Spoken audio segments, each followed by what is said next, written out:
Our vision statement is all of our students achieve success in college, career, and life. Thought for the day is Mrs. Crumbly. Okay, and in honor of yesterday, all the teachers in Tallahassee, I have 2 quotes about teachers. I have come to believe that a great teacher is a great artist, and that there are as few as there are any other great artists. It might even be the greatest of the arts, since the medium is the human mind and spirit. That was written by John Steinbeck. The other, this is an ancient Chinese proverb. If you're planning for a year, sow rice. If you are planning for a decade, plant trees. If you are planning for a lifetime, educate people. Please stand for the pledge.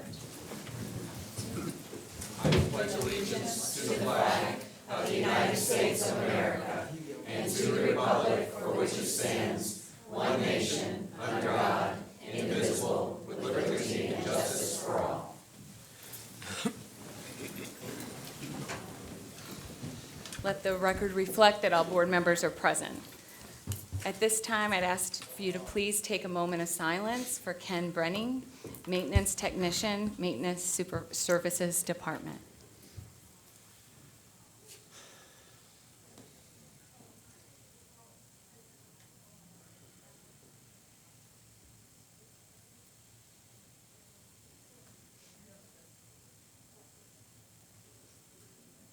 Thank you. I need a motion to approve the minutes for the meeting and workshop on December 17th, 2019. So moved. Second. Motion Armstrong, second Crumbly. Any discussion? All in favor? Aye. Motion passes, no opposed. We have no public hearings, but we do have special presentations. But Mrs. Cobb, please come up. I don't have the first one. Oh, okay. That's what I had. Oh, we're going to start. Oh, you're not going to introduce Mrs. Cobb? Oh, okay. We'll put you on the spot. Okay, Carol Cobb. I'll introduce From her. Pinellas County School Board She's from the Pinellas. and Florida School Board Association. I am here today as a leadership development consultant for Florida School Boards Association. One of the services that we offer is professional development. So I'm here to recognize, celebrate, congratulate, actually all of you, but the first 2 board members, I want to introduce and present them with their certified board membership.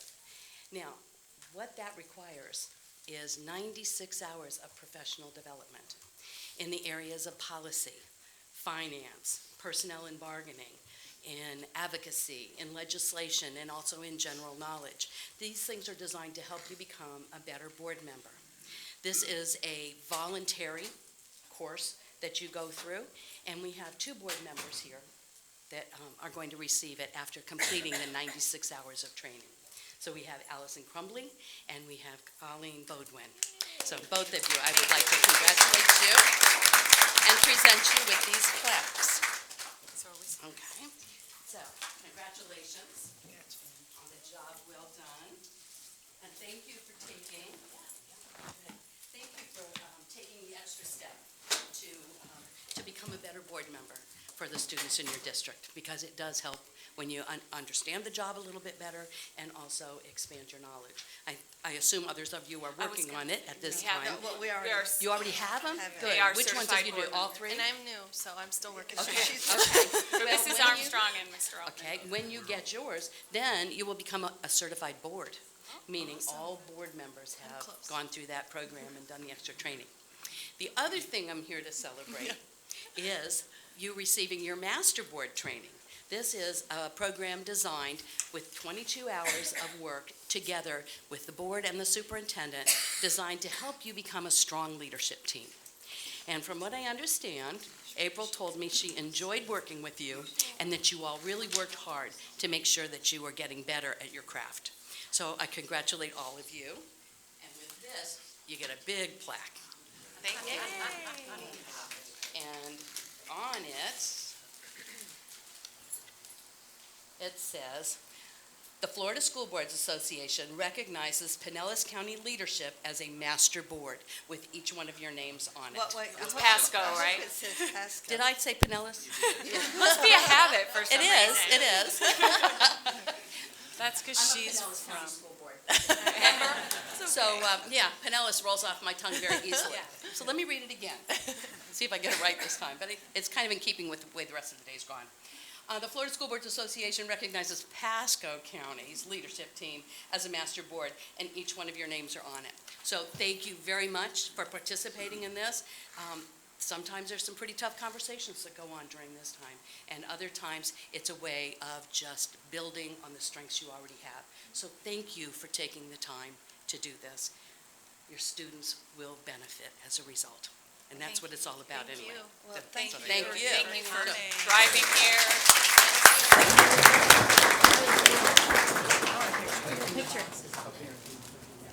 Thank you for coming. Thank you. You're very welcome. Thank you.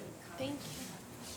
Okay, yeah, but would we go out for the other pictures? We're not going out for the other pictures except a big picture down in the Right, back room. but yeah. when we do that, we can do a picture. But yeah. Okay. Okay, now Mrs. Cobb. Your name was above both, just. It's supposed to be. That's what I do. For the next recognition, Samantha Del Valle is going to introduce it, and we are going to recognize our Cambridge scholars from Pasco High School and Anclote High School. Ms. Del Valle? While Mr. Valley's coming up, I'm going to, as superintendent, I'm going to take a moment of personal privilege. And let the board and our guests know that 7 years ago, if you wanted a higher rigor academic program in East Pasco, you had to be bused to Land O'Lakes. And I'm going to give credit where credit's due, and that goes to Mr. Altman in large part. Right after becoming superintendent, he started, as I always say publicly, he was riding me like a redheaded stepchild, wanting to get something in East Pasco. And we assembled the team to look at programs across the state that would benefit our kids. And we went to O'Galley High School in Brevard County, as well as Rockledge High, and we saw the Cambridge program, and it just seemed to be the right fit for our district. We also have IB in our district, but we also have a lot of Cambridge. But Pasco High School as well as Pasco Middle School were our first two schools in the district to have Cambridge. But I'm going to brag just a moment. Matter of fact, the Cambridge International folks are surprised and actually shocked that we have been able to accomplish the things that we've been able to do with the Cambridge program. 2 years ago, Pasco High School had the top scorer in the nation on the ACE Psych exam.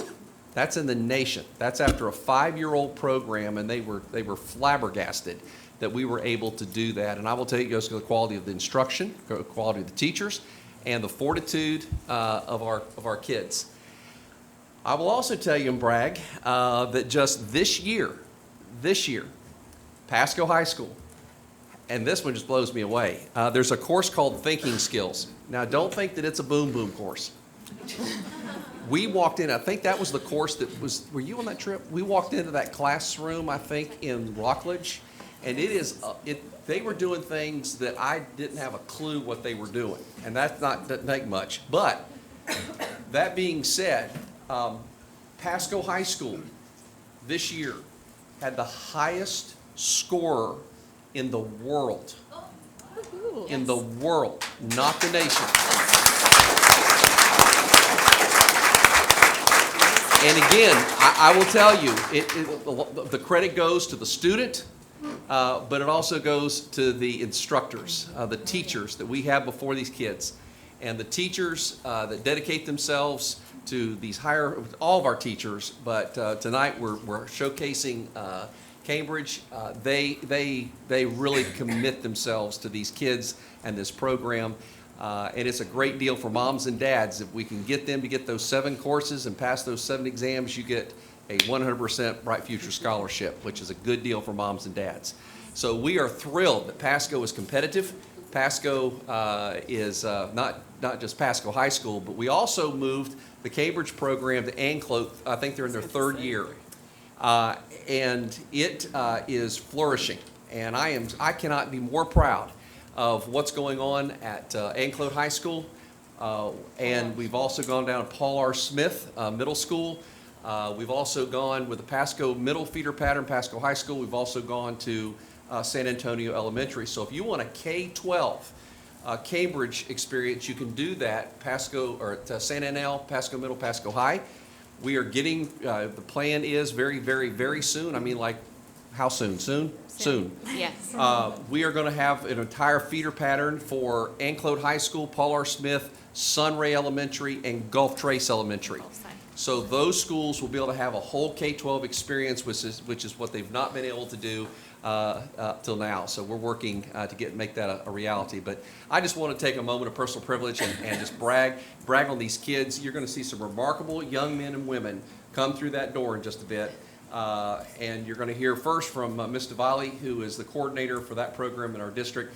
And so I'm going to turn it over to you. Thank you, Samantha. All right. Good evening, honorable board members, Attorney Alfonso and Superintendent Browning. This evening, we are honoring students from Anclote High School and Pasco High School who received Cambridge Scholar Awards from Cambridge International. These awards are given based on passing 3 Cambridge exams in 1 exam period with high-level scores. These courses and exams are college level and very rigorous, so to receive this award is truly a testament to the hard work and talent of these students. In addition to the Cambridge Scholar Awards, as the superintendent mentioned, we have one student, Kenneth Chu, from Pasco High School, who earned top in the world on thinking skills.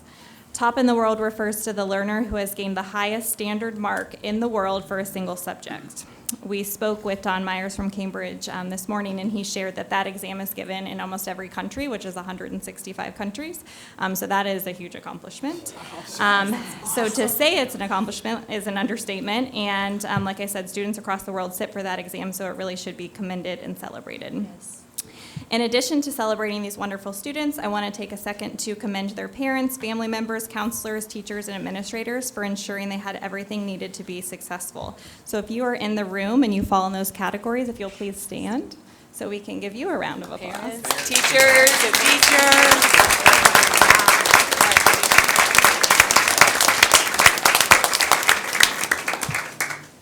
Okay, so at this time, I'd ask Ms. Moon and anyone else you want to help come up to read names and pass out certificates. We're going to start with Anclote High School, and I'm going to pass out. Okay. Sorry, and then just you're going to have them come around and shake our hands. Yes.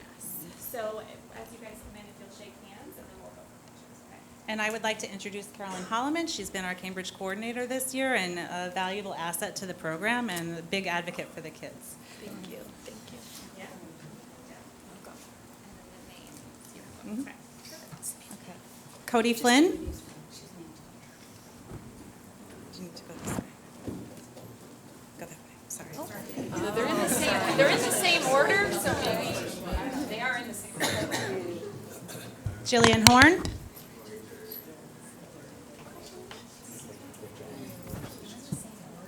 Emma Hubner.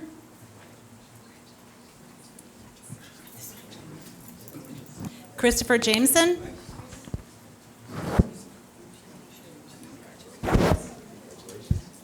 Stevie Constas.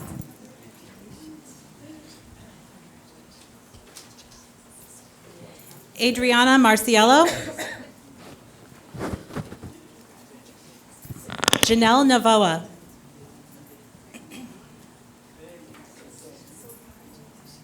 Brianna Rogers.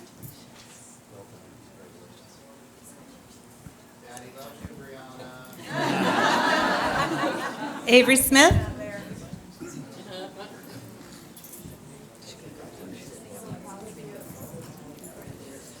Nicole Zaldivar Valdez.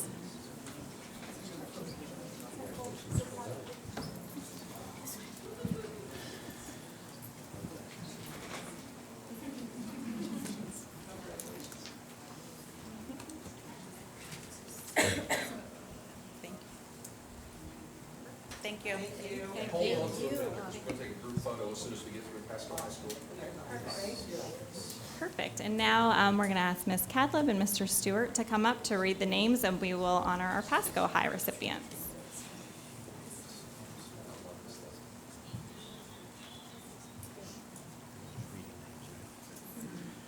Jordan Buck, Cambridge Award with Merit. Sally Campbell, Cambridge Award with Scholar. Quentin Carrero, Cambridge Award with Merit.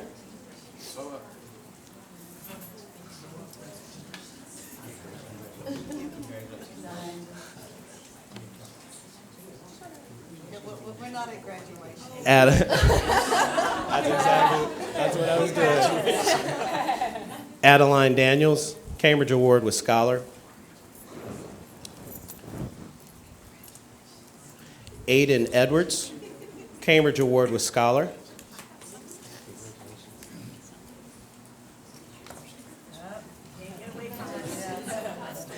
Emma Edwards, Cambridge Award with Merit. Carolyn Emerson, Cambridge Award with Scholar. Nicholas Gray, Cambridge Award with Scholar. Rachel Green, Cambridge Award with Scholar. Samantha Hines, Cambridge Award with Merit. Ryan Mish, Cambridge Award with Merit. Taylor Moore, Cambridge Award with Scholar. Emerson Parks, Cambridge Award with Distinction. Ethan Rampersad, Cambridge Award with Merit.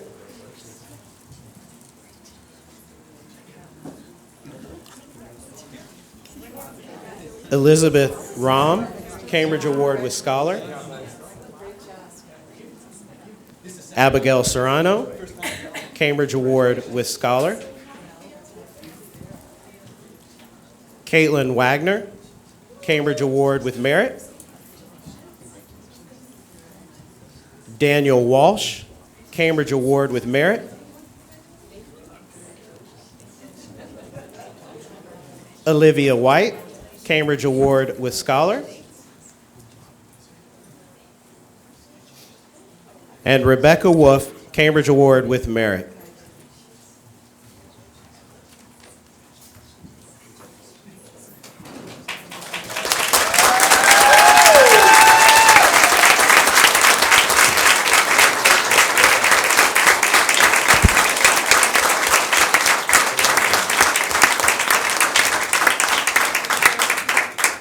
We need to take a brief adjournment so we can take some pictures.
Okay, we are coming back to order. Thank you. So this is time for public comment. Are there any other green cards for agenda items? Okay, I'll turn it over to Attorney Alfonso. Thank you. This is the opportunity for the public to be heard on items appearing for action on the meeting agenda. To speak at this time, you should have already completed a green speaking request card. Agenda item topics are also located on the tables at the entrance to the boardroom near copies of the agenda. The form must indicate the specific item or items you wish to address. Speakers wishing to address general matters not on the agenda this evening should complete the pink citizen input form and will have an opportunity to speak later in the meeting. If you have any materials you wish to share with the board, please provide them to the board secretary prior to speaking. Each speaker will have 3 minutes during this segment of the agenda, and I will serve as timekeeper. Speakers will be called to come forward by the chairman. Prior to making your remarks, please state your name and address for the record. All speakers and comments are subject to applicable school board policies regarding civility and decorum. And according to board policy, public comment is limited to 1 hour in total. Thank you. First, we have Susie Kishon. Thank you. And then after her will be Kathy Brinkman.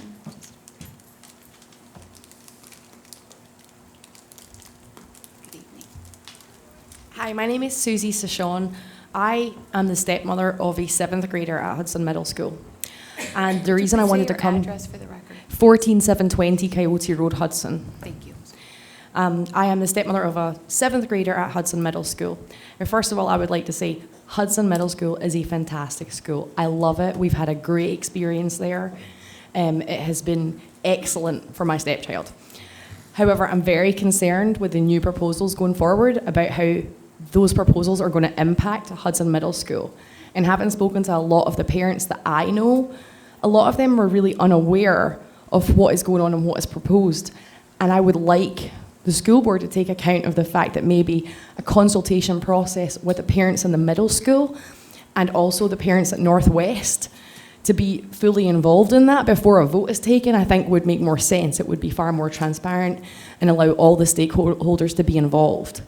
I came here tonight because I have a few friends who have kids at Hudson Elementary School, and they had told me over the Christmas break about the new plans. And I felt that I should come here and, express my concern for the middle school and the impact it will have there, because that school is doing such good stuff and I don't want to see that damaged. Thank you for your comments. And Kathy Brinkman, and then Asia Moore.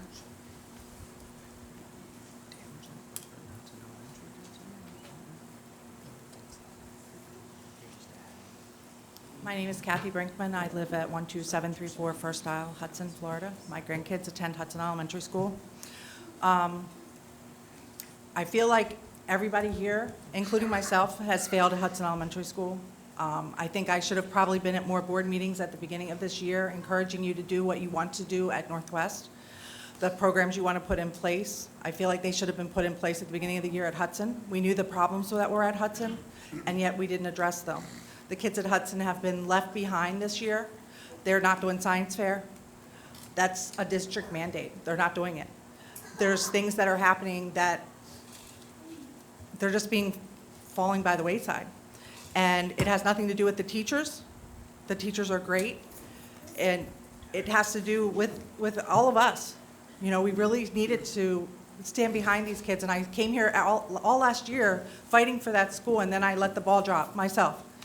But that's neither here nor there. I feel you're going to vote to close it, and I feel it's probably the best decision considering that the state's going to take it over.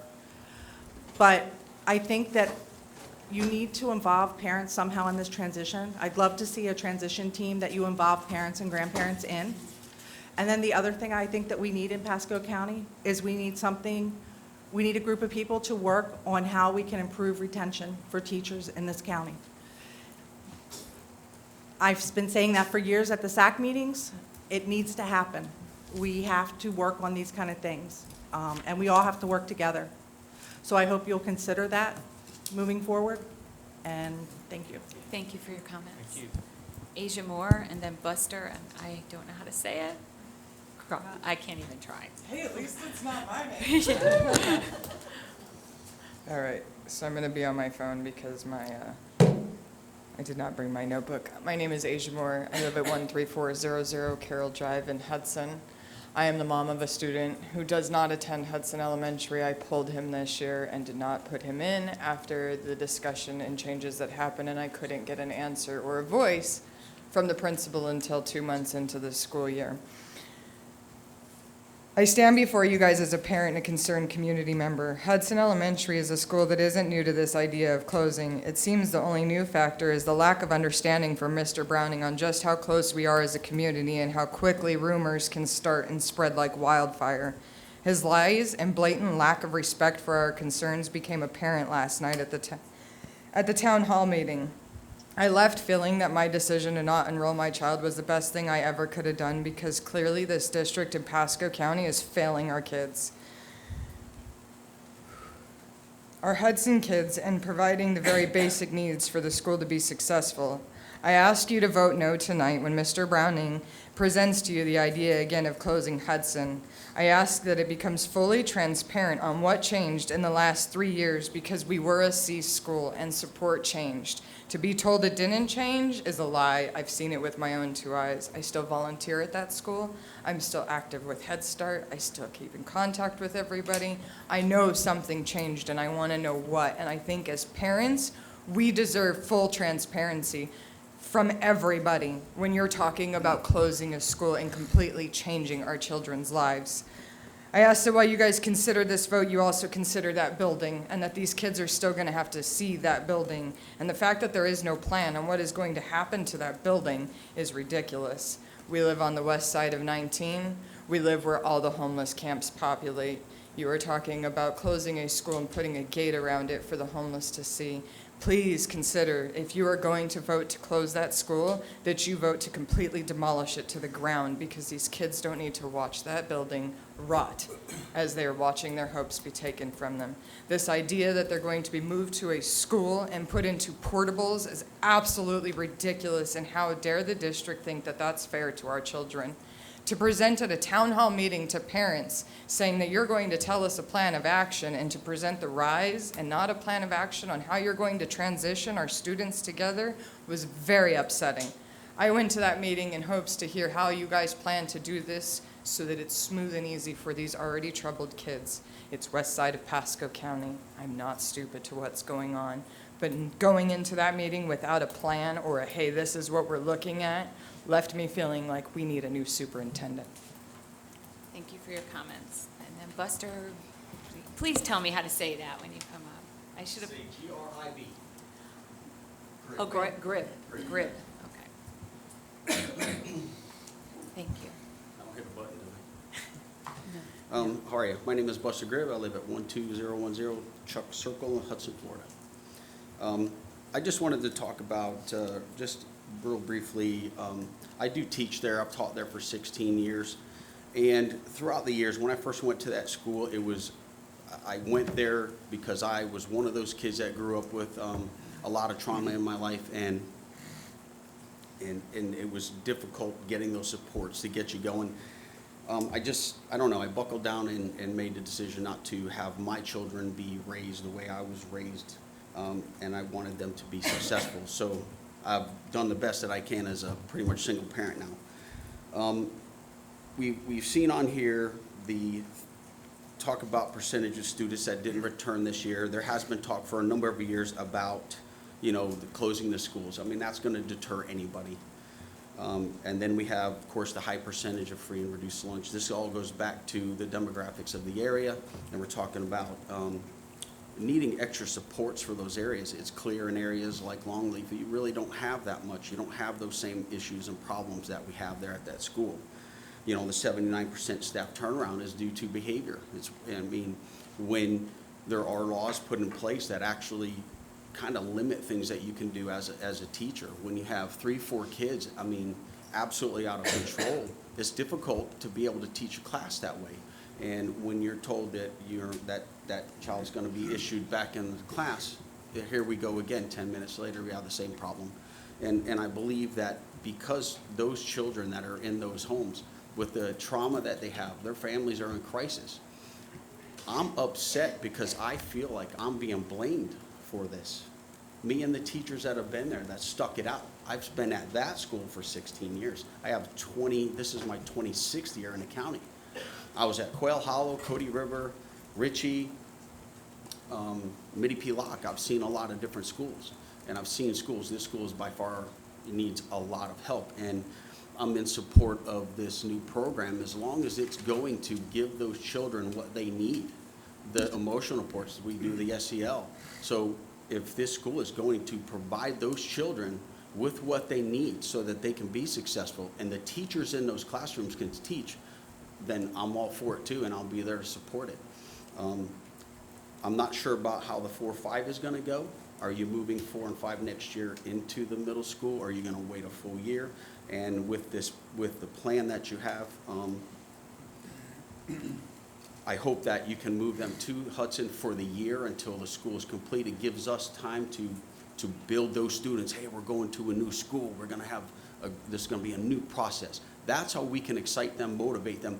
That's what's best for the children.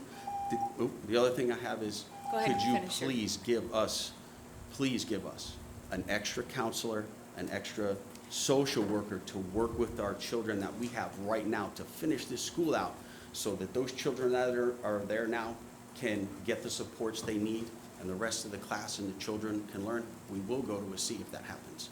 Thank you for your Thank you. comments, and thank you for your comments last night as well. Yes, thank you. So, is there anyone from USEP here tonight? That's right. I should recognize you.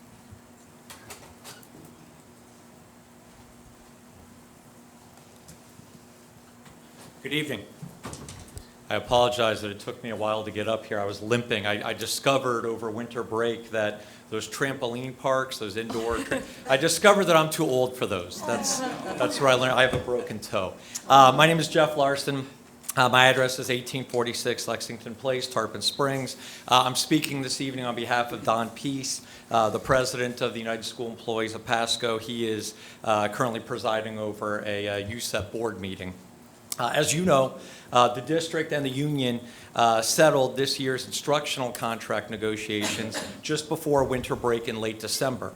On behalf of the USEP president, Don Peace, I would like to express our appreciation to the superintendent, to the board, to district staff, as well as our own USEP bargaining team for all the hard work and many hours that went into bargaining this contract. We're now in the process of working on ratification. Our goal right now is to get the salary increases to employees prior to spring break. So the ratification vote for instructional staff is scheduled for Wednesday, January 29th. And then this week, on Thursday, January 16th, USEP will be holding a meeting to explain the tentative agreement to interested employees. This meeting is going to be at 5 o'clock, from 5 o'clock to 6:30. At the USEP office, and it is open to union members and non-members. So anyone that's interested in learning more about the tentative agreement can attend that meeting. Other than that, I really just want to wish everyone a happy new year and a great second semester. We look forward to continuing to work together to try to do what's best for the kids as well as for the employees. Thank you. Thank you, and Happy New Year. Well, it's time for I'll limp away now. for board member committee reports. Mrs. Harding? I had none. I had none either. Mrs. Armstrong? And I did. So I need to pull it up real quick. But basically what we did, this is the Employee Health Incentive Committee. We were looking at how we accomplished our goals last year. We went over what strategies we used, which ones worked, and which ones did not work, all in preparation for the next meeting when we set our new goals and come up with our new strategies, how we might work to do things different. And this is in areas of healthy beginnings for our childbearing age employees and employees that are pregnant. Our healthy ways, which covers a bunch of different things, including diabetes and high blood pressure and high cholesterol, as well as communications, making sure we get the word out. and also our emotional health. A lot of different things that we're looking at to help that in financial health. So a lot of great things are going on at our health and wellness centers, which is part of this, because we find that the more engagement we have with our employees, with our wellness centers, we're seeing better outcomes on their health. And so, exciting things coming with the new health and wellness center scheduled to be opened up, as well as some other new initiatives I don't think have been made public yet, but I think is going to be extremely beneficial, be a win-win again for our employees and our district. Thank you. We had a capital facilities meeting, but I had another meeting and a conflict. Ms. Coon, is there anything that we need to report to the board, or I know we're meeting again next month, so. We just started talking through the 10-year plan and started going through, each department went through and started looking at items that we need to add, items that might be outdated, and to just do an update, and then we'll come back together again in April. Okay. Thank you. Thank you. And I had no committee meetings. Superintendent? Yes, ma'am. Just a couple of things. You have on your desk an addendum to item 8.2. There was already travel, out-of-state travel on there for J.W. Mitchell High School to attend the Equal Opportunity Schools Symposium. And I'm requesting the board also tag onto that same item, a travel request for River Ridge High School. That is the addendum, the same symposium. Equal Opportunity Schools is the organization that we partner with that has, quite honestly, I won't say is the reason, but they are the ones that have kind of focused us on our AP courses and offerings. And as you know, we were just designated by College Board an AP Honor Roll district, which is no easy feat. And so that's why it's, I think, critically important that J.W. Mitchell and River Ridge High School have the opportunities to go on that symposium. I do want to take a moment to thank the parents and the community members that came out last night to Hudson Elementary School to learn more about the proposed closing. There were approximately 80 folks there. I think it was a good discussion, got a little loud at times, but I think it was beneficial for parents to have that opportunity.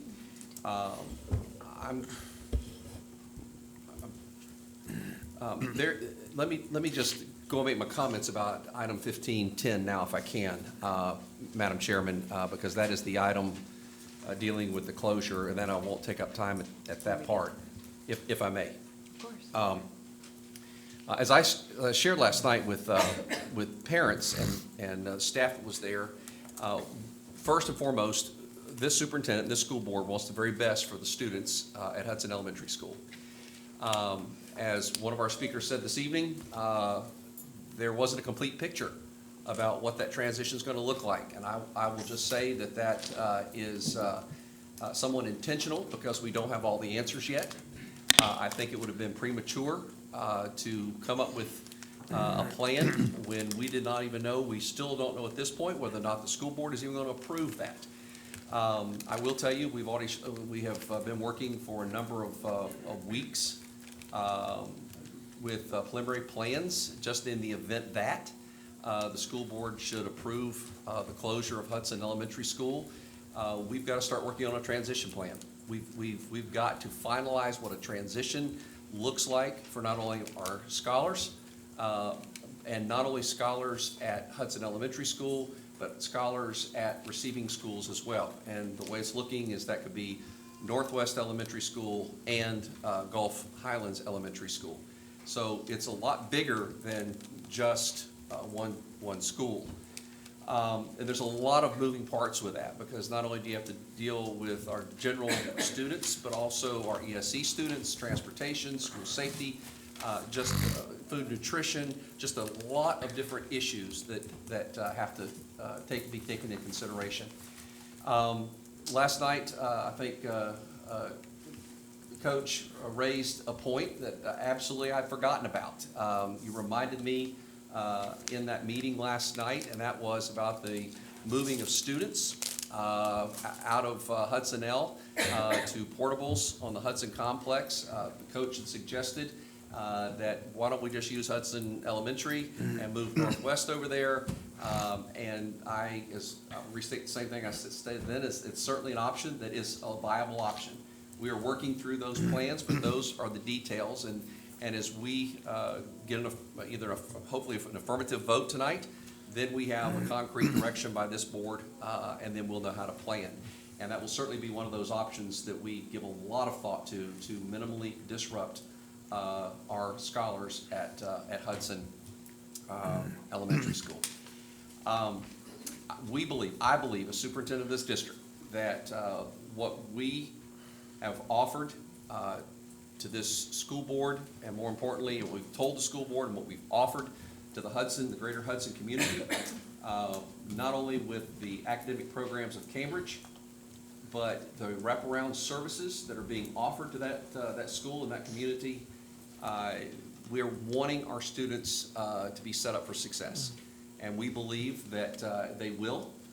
It takes a lot of time, it takes a lot of effort, it takes a lot of forethought to make sure that those plans are in place and we have our community partners in place. And at the same time, we've got the state breathing down our neck as to the state's accountability system as it relates to Hudson Elementary School. So that being the case, my recommendation, as you know, is on item 1510. And I just don't want anybody to think that we've been sitting on our laurels, not even anticipating anything. But we do believe it would have been premature to even come out with any kind of public plan in light of the fact that the school board has not acted on it. And I just think it would not be wise of me to come out publicly with any plans until this board acts. So that's all I want to say about Hudson Elementary School. We will be prepared. We will work with the community. We want to engage the parents, the grandparents on a transition plan. This is a community school. We want our kids to be successful. We want to engage the community in that process. That being said, we also had great news this week. This past week, graduation rates were released statewide. Pasco's graduation rate increased 1.6%. Went up to 88.3. We're thrilled with that, but we're not satisfied. We need to keep moving forward, but it's the highest graduation rate that we've ever had in this district, but we could not have been achieved had it not been for our teachers and our administrators, as well as our support staff and, quite honestly, our students, working hard to hit that mark. And we are higher than Hillsborough County. I'm just saying. Also last week, College Board announced that Pasco, we have 2 schools that have been approved to offer the AP Capstone program at their schools, and that was Cypress Creek High School, which is, they're both rocking high schools, but being a new school, Cypress Creek High School has really matured into I will say, an academic powerhouse. Not so much athletic, but by golly, they're getting there. Zephyr Hills High School is the other high school that was approved by College Board, and we could not be more proud of those 2 schools being added to the other schools in Pasco that also offer that AP Capstone option for our students. So today, more options than ever before for our students, regardless of where you live, what school you go to, what your interests are. Many, many more options today than ever before, and we continue to look at the options that our kids have, because we really want to deliver on that promise, that world-class education. So that's all I have, Madam Chairman. Thank you. Mr. Gadd? I don't want to be redundant, but I echo what the superintendent has said about the Hudson Elementary and what we're trying to do at the Hudson campus. But I do want to draw just a quick parallel. We often talk and take pleasure in what we see happening with the Starkey K-8 in that particular community. We are building from the ground up a school in which we will have a school in a community that is co-located with parks and recreation and libraries. And the whole goal, of course, is to get all the government entities in Pasco County working together on that campus for the benefit of children, and at the same time showing the community that we can do all those things in a cost-effective manner. And it's probably hard to see, but we are taking the Hudson High School campus, the Northwest campus, and the Hudson Middle School campus, and in some respects, trying to do the exact same thing that we're doing at the Starkey K-8 campus, only we're starting with 3 schools that are old and need a lot of work and need to be re-energized. And the thing that stands out for me, and I've been in Pasco County 39 years, I think, and working for this system 36 years. If there was ever a group of people, and I'm talking about staff, people that are sitting here next to me, left, right, and then the people that work for them, that have the energy and the creative ability to make that work, this is the group of people. And I've worked with a lot of staffs prior to getting here today. And this is a talented group of people who work hard every day for the kids in Pasco County. Regarding health and wellness centers, our health and wellness centers are just a model for the state, maybe a model for the country. We're getting ready to put our 6th one in, and as Ms. Armstrong said, we are currently doing creative things. You'll hear more about it, but we're working on a pharmacy program because we're always trying to figure out how to cut costs in this system around our insurance because it's critical to our employees. And pretty soon we'll actually have pharmacies in our health and wellness centers, and we'll get the doctors out of the business of script writing, which if you know any doctors, they hate that. But what's important about it is because of the creative relationship we have with the folks that run our clinics, they are always trying to save us money and trying to work with us, and we think this pharmacy program will kind of keep us ahead of the curve for a couple of more years because it's always a target that we're chasing. But our health and wellness centers are just really thriving and doing very well. On another note, a couple of you had asked me about an MOU that's in your board packet today about a charter school relationship with Metro Development. And that's another kind of new venture. We're charting new territory there. And just wanted to quickly recognize a representative from Metro Development that's here tonight that Betsy and I and Chris Williams spend a lot of time with. Generally positive. Sometimes we're tugging more and doing this and that, but we're always working hard for the kids of Pasco County and the community. And so Kartik Goyana is somewhere there in the back. Welcome, Kartik.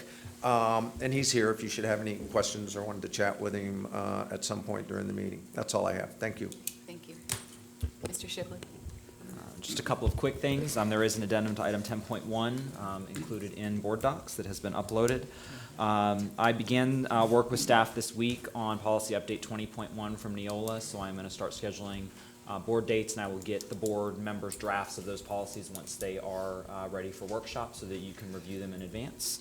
And finally, just letting the board know that we are actually, I know we had talked about property insurance during the budget renewal process, and EBARM is actually in the process now of working with purchasing to put out not only the property insurance, but also our liability and workers' comp. So I will keep the board apprised of those developments as they occur. Madam Chairman, Mr. Shibley, can you update the board on pay increases for the SRPs, Absolutely. admins, and the instructional staff? So the pay increase schedule, we are still on track with the administrators, the non-instructional, and the NNB.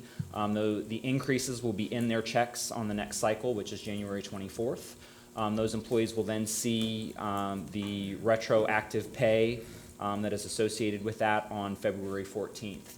With the instructional, we believe that if the ratification votes go as planned, we will be able to get those increases into teachers' paychecks on February 21st, and then have the retro in that last, that check the Friday before spring break. So we are hoping to have all pay increases and all retro completely processed prior to spring break. And can you address the SRPs?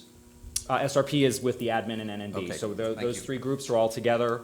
Those increases will be next paycheck, and then the retro on the 14th. Thank you. So we are in good stead. Thank you. I know Olga is not here today. We are working on some guidance that we're going to be sending out to employees. Some of you have seen that the IRS created a new W-4 form. They've also changed the tax withholding tables for employees. So we are in the process of getting some educational material out to our employees, explaining to them the benefits and the drawbacks of not completing a new W-4 and what will happen to their federal withholdings. So you may start to hear some buzz about that, but I will be sure to include the board members on that communication when it goes out. Thank you. Mrs. Kuhn. Nothing this evening, thank you. Thank you. Dr. Moore? Happy New Decade. I know everybody's saying New Year, but it is a new decade, so we want to celebrate that. And just want to let the board know that CTE month is coming up, the month of February, and tonight you'll approve the resolution for that, but we'll have some exciting activities and events for you to participate in. Thank you. Thank you. Ms. Hilton? Yes, good evening. I have just a few things to make sure that you're aware of. This week, tomorrow is our next early release day. We've done lots of communication to families. That professional learning for our staff will focus on social emotional learning as it has. I also want to let you know about an awesome opportunity for our students. On January 25th, we'll have all County Band at Wesley Chapel High School. We'll get to see all of those musicians who get to work together from all across our county and really be in their passion for the day. Additionally, on February 1st, we'll have scientists from across the county together at our Science and Engineering Fair. This year is a little bit different. As we start a new decade, we start a new process where we have elementary and secondary students together for some time so that they can inspire one another. And so if you have any questions about that, happy to answer any questions about that, a little bit of new structure. We also have awesome students for adult ed graduation on the east side on January 28th at Wesley Chapel, and on the west side on January 30th at River Ridge. You won't want to miss that. Those are always great events. And then lastly, I'd like to invite up Melissa Musselwhite to introduce an appointment for your consideration. Hi, good evening. Madam Chair, board members, Superintendent, Attorney Alfonso, it is my pleasure to introduce to you Michelle Hudson as my recommendation for supervisor of school social work.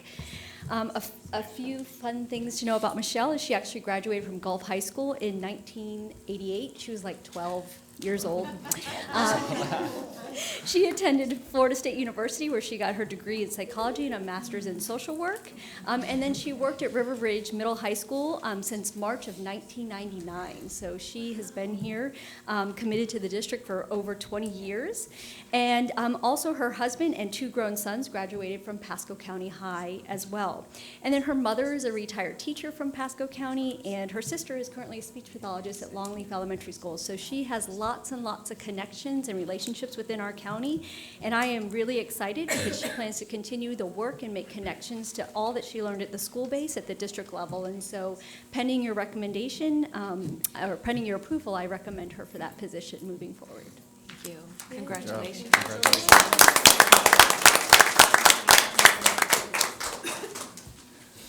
Ms. Hilton, can you, you said January 30th was the one on the west side for our adult learners. Do you know the time? Did you say January 30th? I did say January 30th. Okay, you could email it to me. I believe it's at 7, but I'll verify for you. Okay, thank you. I appreciate that. You know, I'm glad you brought it up because I was going to ask if we have it all covered because I usually go to the east side one, but I have a conflict that night. So I'm going to go to the west side. Are you going to be able to go to the east side one? Because you and I are usually at that one. I just don't have it on my calendar. I don't know why, so I was We wondering. can coordinate. I can get with Ms. Facemeyer and we'll make sure that you get those dates in time. I have How's the that sound? dates and I got the invitations. I Just want to make sure we're missed it. So. We can coordinate that and make sure you know. Okay, thank you. Thanks. Thank you. Thank Ms. you. Hexler Nettles. Hello, good evening, Happy New Year. I do have a couple of exciting things to share from the world of middle school. The first is related to the fine arts, and as the session started in Tallahassee, we have some artists who have their work on display. The winner of the Art in the Capital competition, the first place winner in that work is in Tallahassee right now, is Metz Miles, a 7th grader at Russia Middle School. And then we also have several pieces that are on display in the Florida House District 37 Representative Zika's office, which is located in Building 4 off Gator Lane. And those finalists are Cassie Kendall from River Ridge Middle, Gabriella Taylor from Russia Middle, Cheyenne Ruiz from River Ridge Middle, and McKinley Posey from River Ridge Middle. So awesome art. In the world language area, I would like you to know that this Friday is a big day at Seven Springs Middle. You may be aware that we have had a Chinese cultural program exchange for many years over on that site. It was a little small last year. They only had 7 students, but they've got the numbers back up, and this year they are welcoming 37 students on Friday. January 17th, the students will stay here until February 14th. They are coming to us from the Beijing New Talent Academy, and the Chinese students live with Seven Springs Middle students and families, and they participate in a full, rigorous academic and elective schedule the entire time they're here. They're very excited to participate in this cultural exchange, and on Friday, January 24th, the Seven Springs Middle School will also celebrate Chinese New Year, and our Chinese homestay students will be performing traditional New Year's dances for the school and the students. The Chinese students have all taken English language for many years, so this is their opportunity to practice their conversational English. And the homestay program in general has generated such an interest that I'm not sure you're aware, but that is our only middle school that offers Chinese language as a course of study. And they have grown it to include now Chinese 1, 2, and 3, which are all high school credit earning courses. Over 100 students are enrolled in those. So it's pretty exciting and impressive. Seven Springs. Yep. Chinese 3. Really? Thank you. That's great. Yes, very exciting. And then I can't not tell you about a secret event that happened at the Cambridge Demonstration Candidate School today, which is Pasco Middle. I let you know earlier in the year that they applied for status as to be a demonstration school. They have made it through all of the rounds to include a site visit. Today was their site visit, so they are awaiting word, but they are very hopeful that they will be named as a demonstration school. And what that means is that there are only, they would be one of the first in the country, because this is a new program from Cambridge International. So they would not only be one of the very first, but they are only selecting 2 middle schools in the entire U.S. So again, Don Meyer from Cambridge International was out there today. They went through classrooms. The most exciting part was meeting with the students, who were amazing in the interview. I got to sit in on that with them.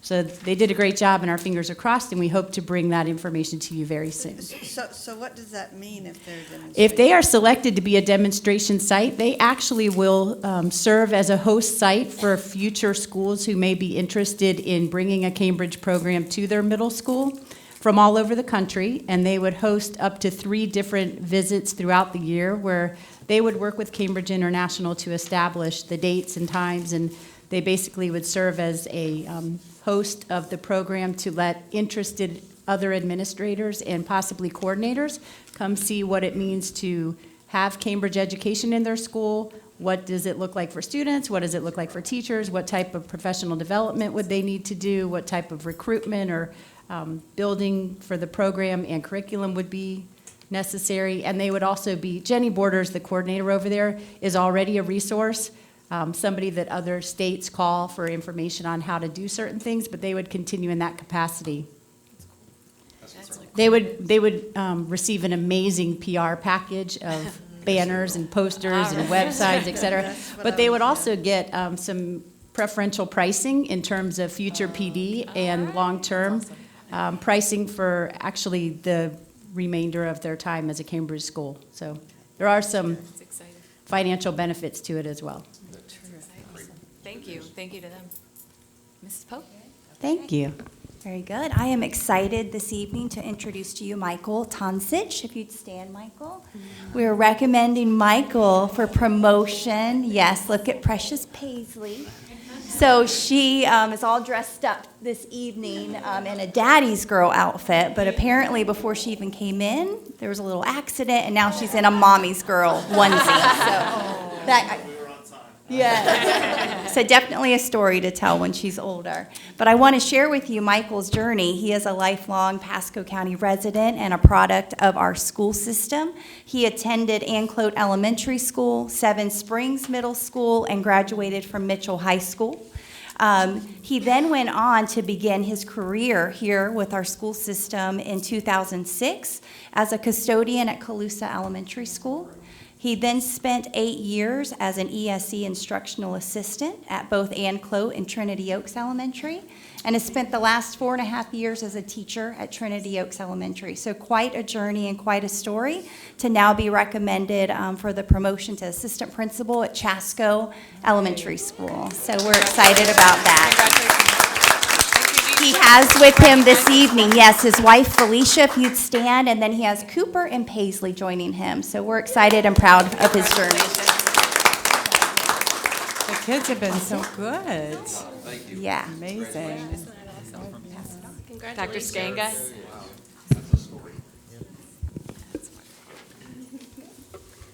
Okay, we have no expulsion recommendations. So we are on to the consent agenda. Does anyone have any items they would like removed from the consent agenda and move to the action? Okay, hearing none, I need a motion to approve the consent agenda. So moved. Second? Well, I'll second, but we need to add, I think, addendum for 8.2 and 10.1 that was on the desk. That's right. And so with that, I'll second. Okay, so we have a motion by Mrs. Crumbly, a second by Mr. Altman. All in favor? Aye. Aye. Opposed? Motion passes. Okay.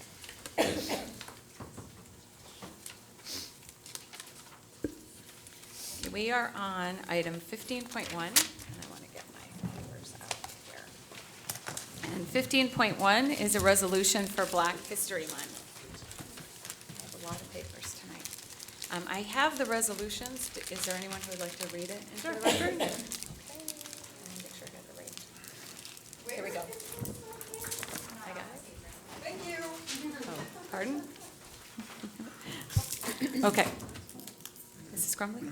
Whereas historian and author Dr. Carter G. Woodson, founder of the Association for the Study of African American Life and History, initiated the first Negro History Week in February 1926, the week that includes the birthdays of Abraham Lincoln and Frederick Douglass, two key figures in the history of African Americans. And whereas, since 1996, presidents have issued annual proclamations for National African American History Month. And whereas the state of Florida celebrates Black History Month in February of each year with essay and arts contests establishing the 2020 theme as African Americans and the Vote.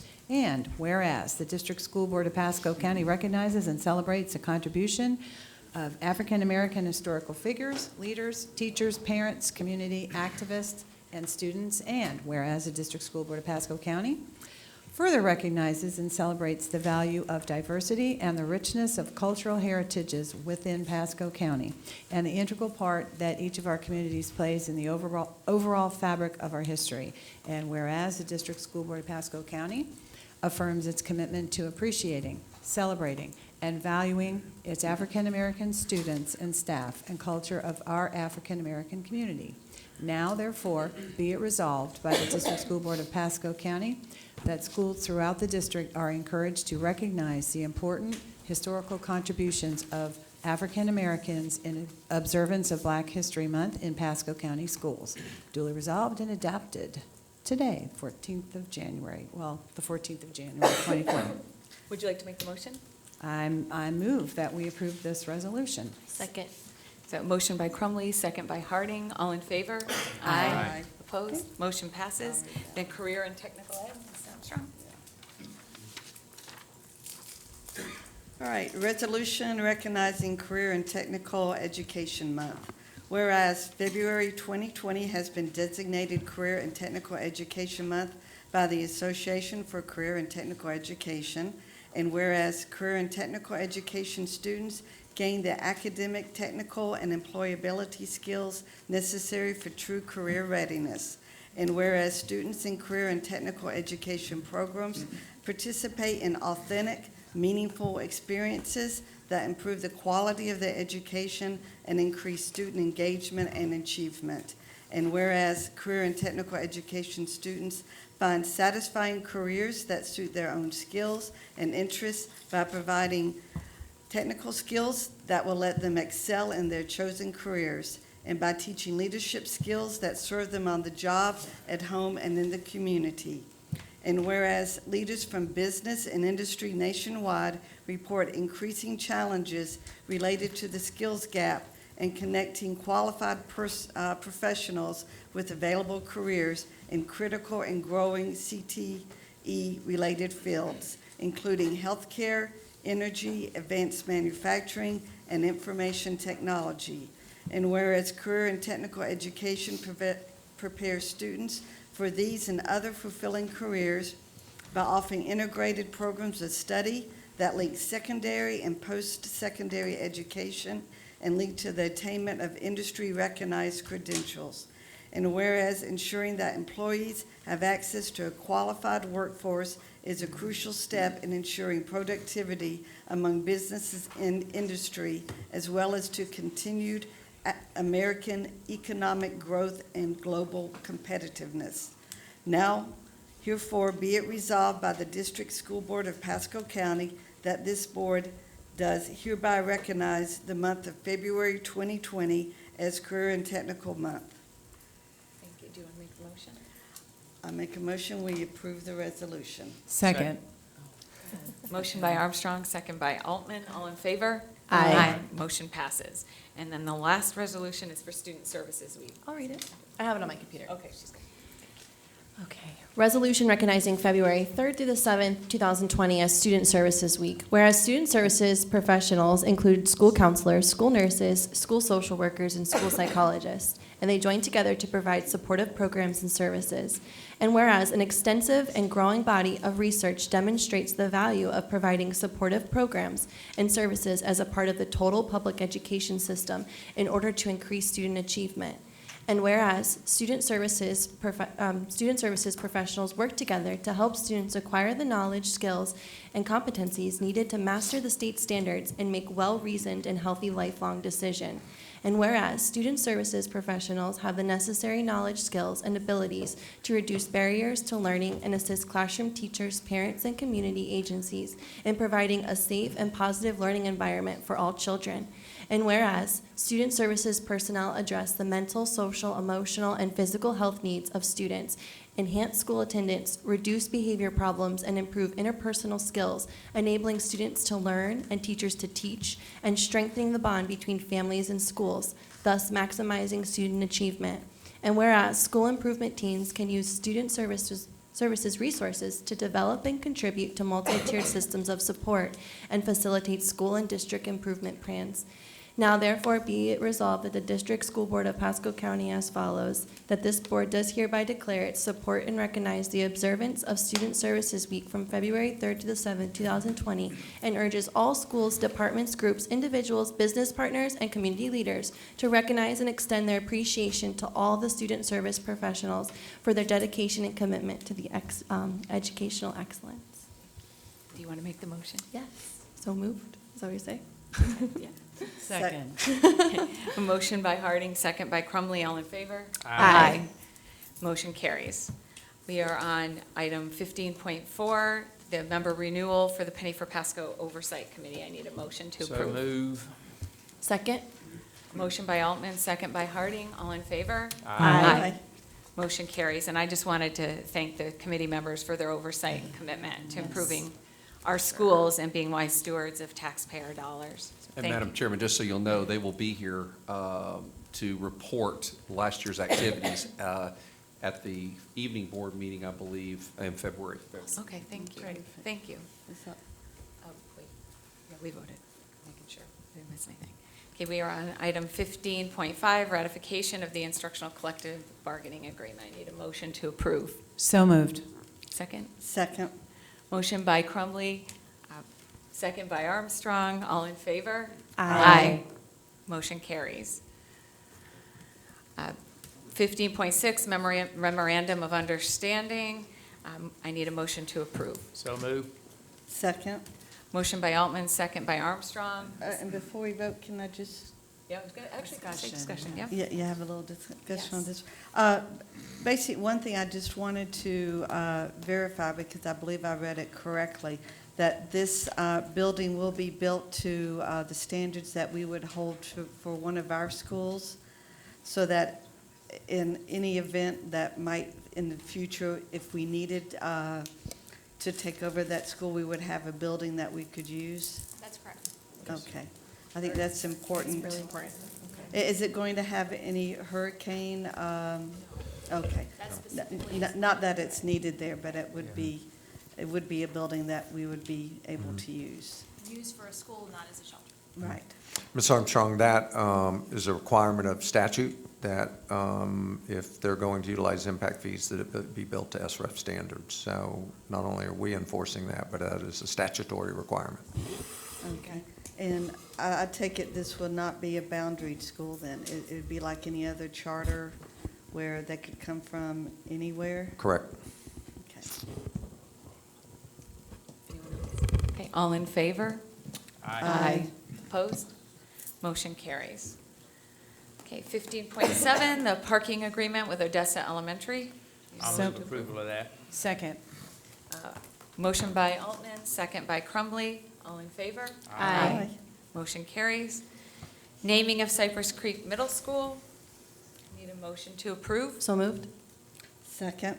Motion by Harding, second by Armstrong. All in favor? Aye. Motion carries. Naming of Cypress Creek High School. I need a motion to approve. So moved. Second.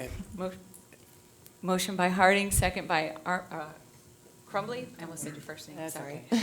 There's a lot of A's. And notice this is a renaming. Right. Yes. And it's a Yes. renaming just because initially we named it Cypress Creek Middle High. Right. And now we're breaking the middle out, so I just want to make sure Right. that was clear to Got it. everyone that was Thank you. involved.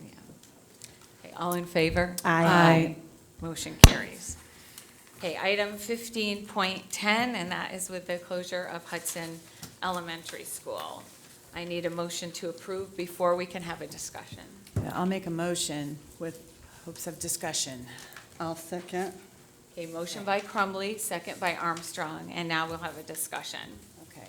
And I know I brought it up, but if you want to go down the Nope, line, you can I'm start. fine too. Okay, then I'll just start.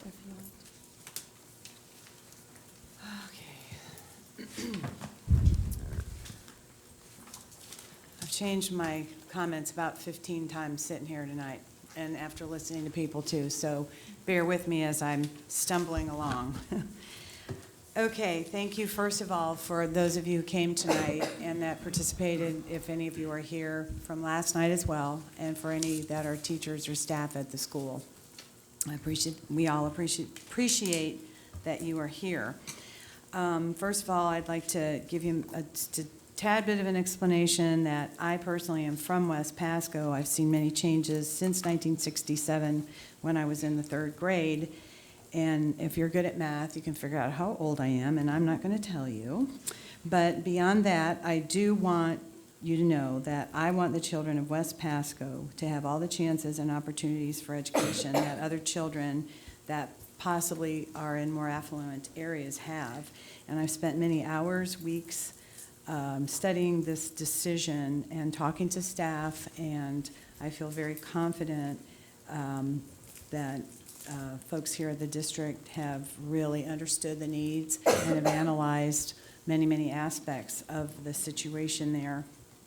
And I'm much more comfortable than what was brought to us last year at this time. And although I'm melancholy because I am happy for the future, because I see what is going to come for our students and our families there, it always is sad when you say the word closing of a school. And I prefer to look at it as a relocation for our students, because they're going to get so much of the valuable things that they need. This is the way I'm looking at it.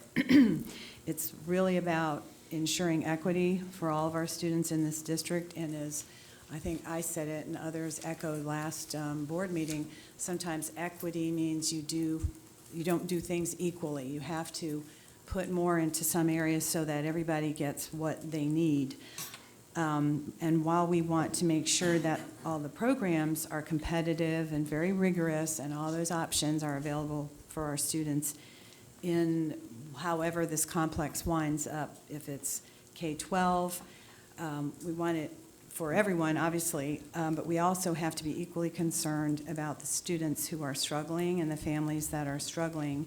and that need the extra support, both in the classroom academically, as well as with community and behavioral resources.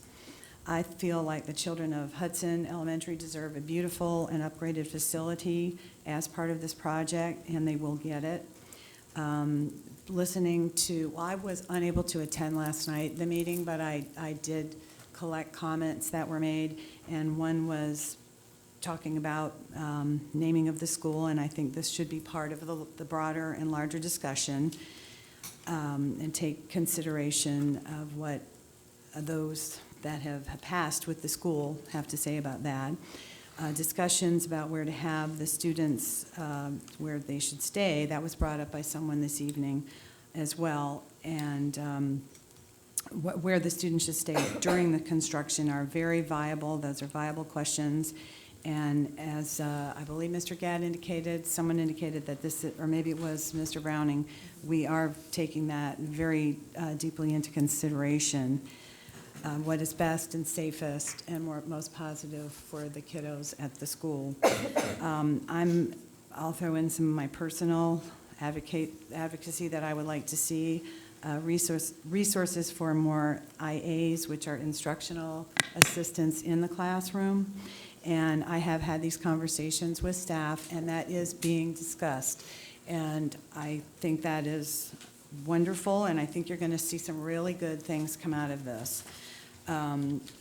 Additional behavior supports are very necessary for the population there. There are some unique behavior issues, and these are all being looked at as well, and I want to ensure everyone that this is part of what this plan is going to include. This is a big part of it. I would like to also recommend that we look at successful turnaround programs. There's great examples in Pinellas County and Hillsborough County. This is vital work, and we need to look at what specific things have been done there that have caused the turnarounds. As for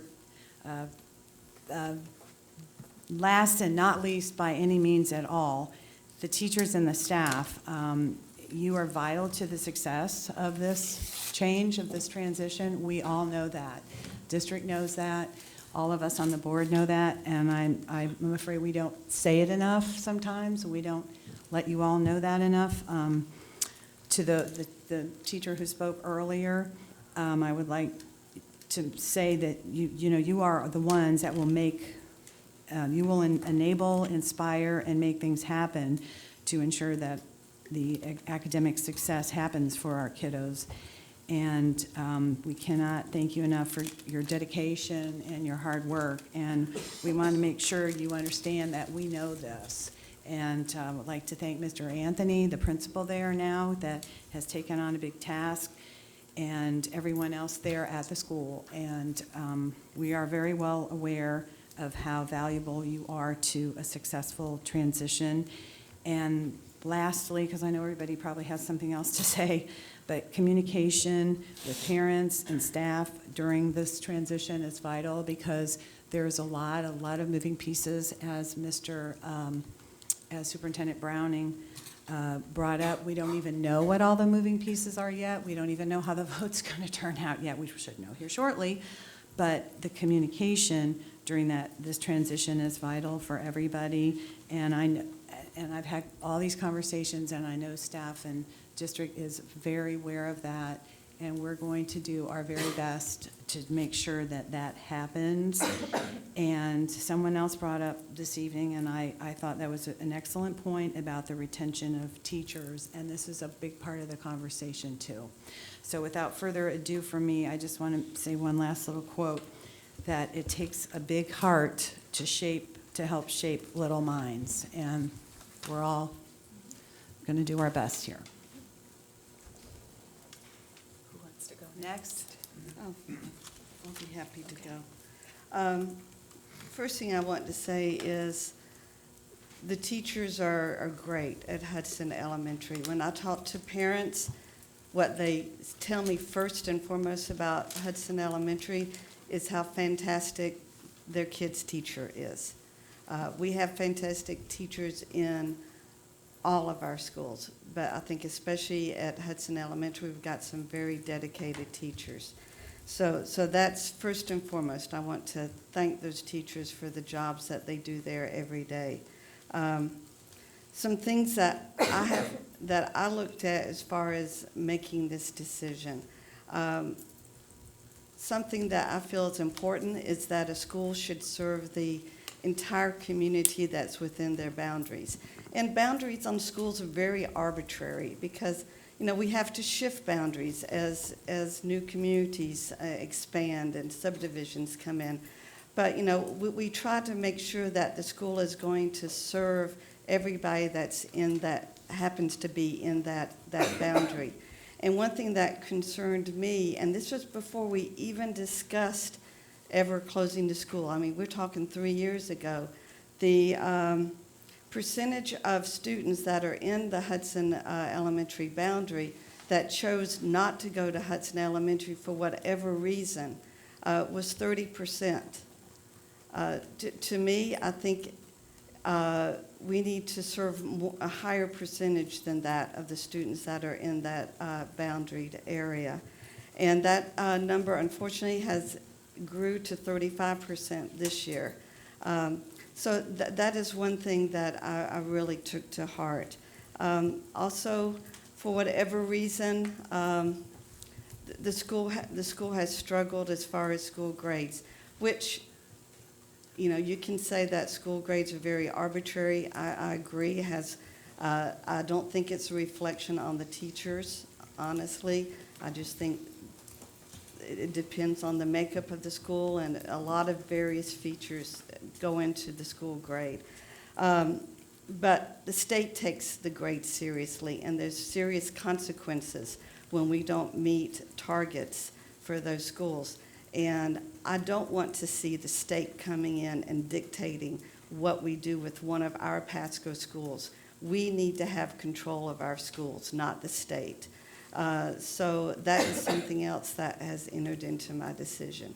But even more importantly was the vision that the staff brought to us about what we could do for all students. We've talked about Hudson Elementary students needing extra supports. They're not the only student in the Northeast area that needs extra supports. We need the extra supports at Northwest, for example. A number of schools in the Hudson area need that extra support. We need to have equity in that area. It's not right for the advanced placement classes that we celebrated earlier in this meeting, as far as Cambridge, is not available to students that are in the Northwest area. They have students that can excel in those programs if they're given the opportunity, and they should have that opportunity. They should have the opportunity for increased dual enrollment and for increased advanced placement classes. We need to offer that, but we also need to provide the supports to make sure they will be successful when they are in those programs. So that's why I'm excited about the opportunity that this will allow us to provide by combining these schools to offer a pre-K program. Pre-K is probably one of the most important things that a student can do to be successful in school. Earlier, we had a workshop on Head Start, which is essentially a pre-K program. And to hear the success stories that pre-K provides to those students that start out maybe having problems at home or not having parents that are as supportive at home as we would like, or not having the economic means to make things happen that happens in other places. This pre-K will level the playing field for all those students. And that's what I want to see. I want to see a chance for all our students to be able to excel in their academic career. And the staff is even more adamant about it than I am. And that's why they've worked so hard on coming up with this vision for all our students in the Northwest area. And this consolidation of schools is going to make that possible for all our students. So those are factors that I take into. I know, people say, well, you should have the complete plan. I know that we have an amazing staff, and I know there's a lot of details to be worked out. And I know this staff is up to that task. People say, just for example, we will vote to build a high school at a location. We don't know the architectural plans yet. We don't know how many students are going to be at that school. We don't know what the boundaries are going to be for that school, but we have a vision. We need a school there. We know what we want to accomplish with that school, and we have the staff that is talented to make it happen. And we have a staff that is totally dedicated to this vision of improving education in Northwest. After the vote last year when we decided not to do this and we weren't able to move forward, they didn't just say, oh, well, we can't have that vision anymore. They came and they worked on it, and they made that vision even better, made it even more viable and even more important to accomplish. So I want to really want to accommodate the staff for not giving up on their vision to improve the educational opportunities for our students. Thank you. Some good points. Ms. Harding?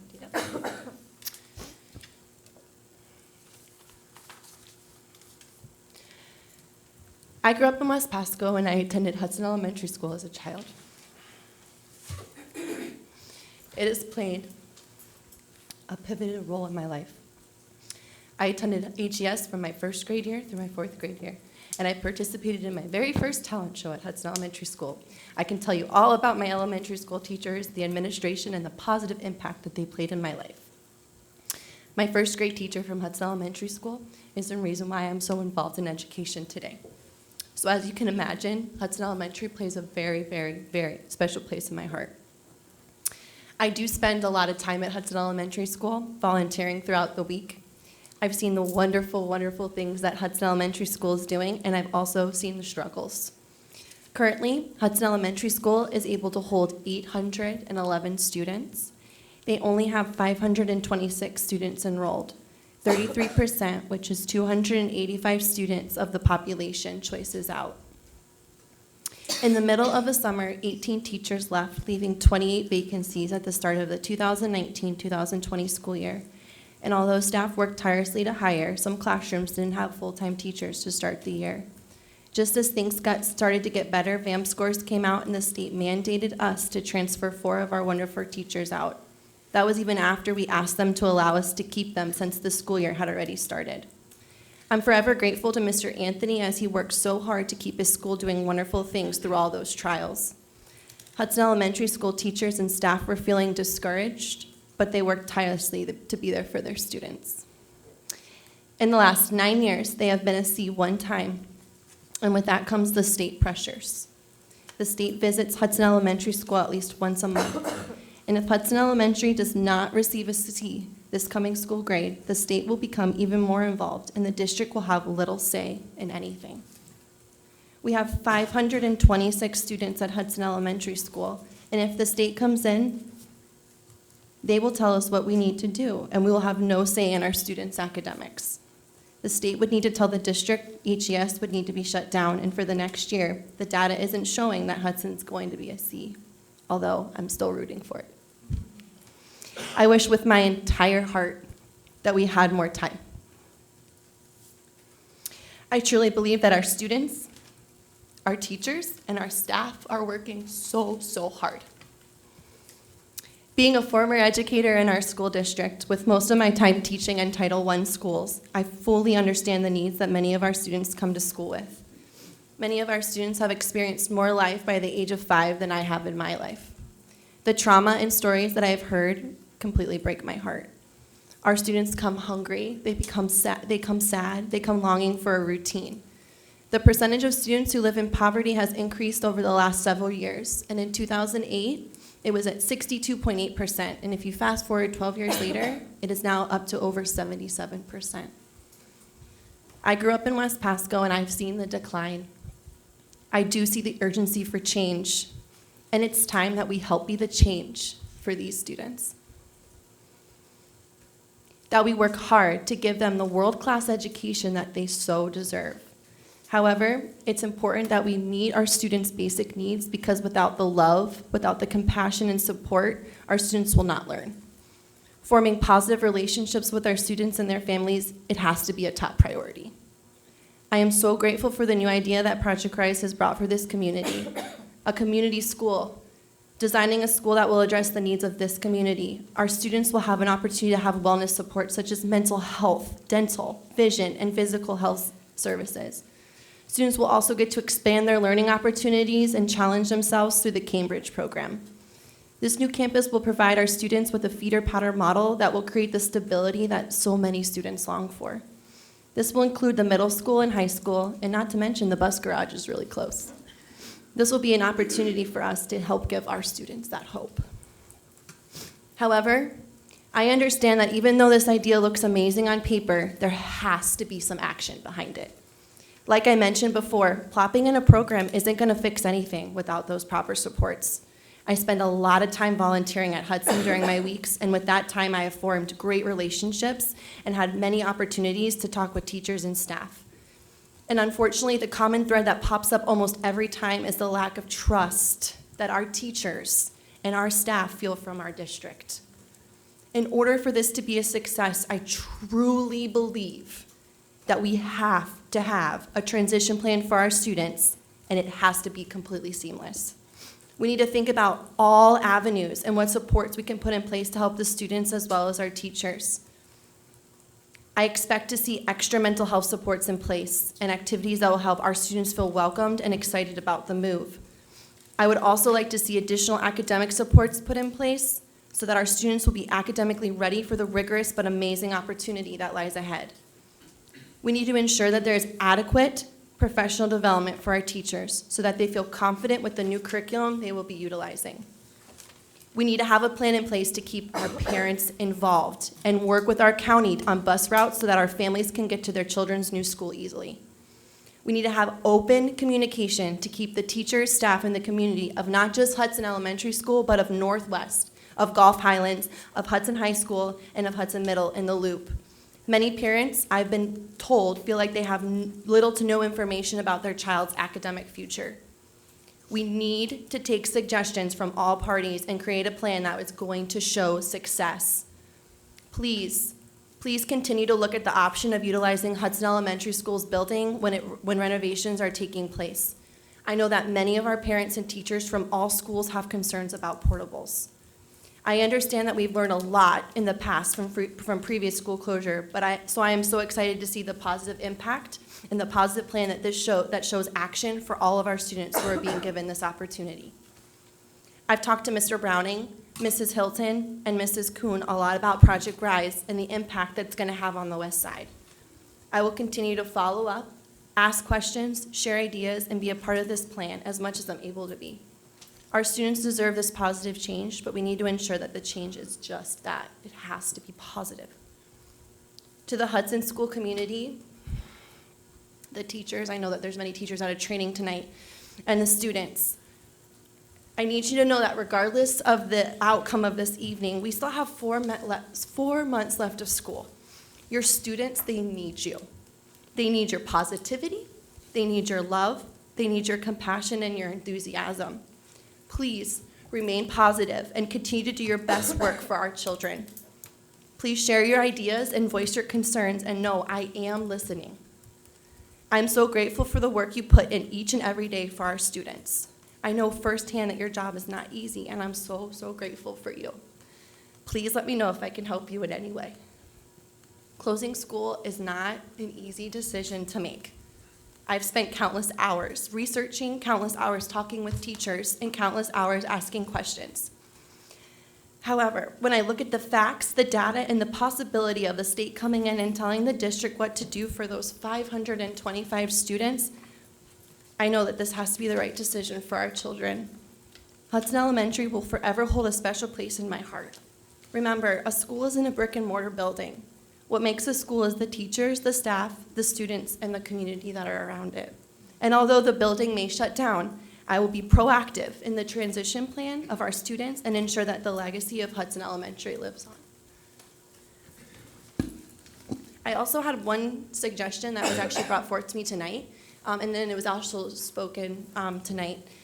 I don't know if there's a way, because we did have a really great turnout of parents last night and in the community. So is there any possible way that we could maybe create some sort of committee so that the teachers and that not just the teachers of Hudson, just the teachers of even Northwest, like bring them all together and the community stakeholders so that they can be involved in that transition plan, because they really want to be a part. They want to see it, the positive go through.